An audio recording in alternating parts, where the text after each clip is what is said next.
আজকে আমি লাউ দিয়ে মুরগির মাংস রেসিপি বানাবো বন্ধুরা। প্রথম তেজপাতা দিয়ে দিলাম, পেঁয়াজ দিয়ে দিলাম,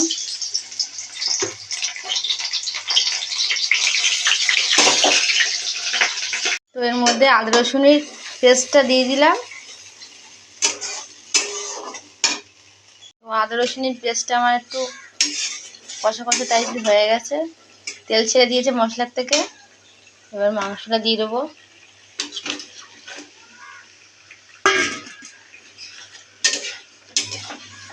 একটা কাঁচা লঙ্কা দিয়ে করছি।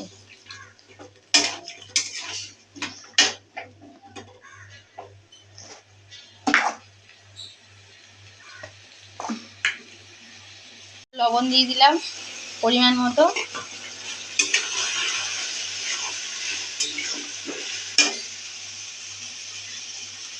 হলুদ দিয়ে দেবো।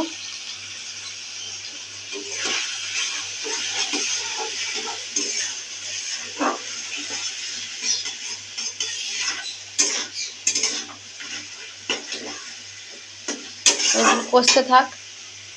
মাংসটা আমার কষানো হয়ে গেছে। এবার ঝিরিঝিরি করে লাউ কটা লাউ কুচুনোটা দিয়ে দিলাম। তো আলুটা আমার সেদ্ধ ছিল, ওই জন্য দিয়ে দিয়েছি বন্ধুরা, ওই জন্য আর ভাজিনি। আপনারা আলু দিলে ভেজে নেবেন, ছোটো ছোটো করে কেটে 4 কোনা করে কেটে ভেজে নেবেন।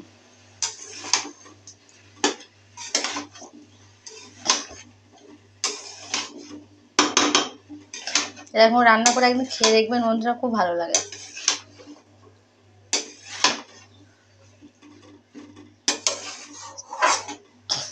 তো এটা 5 মিনিট একটু জালে লো রাখবো।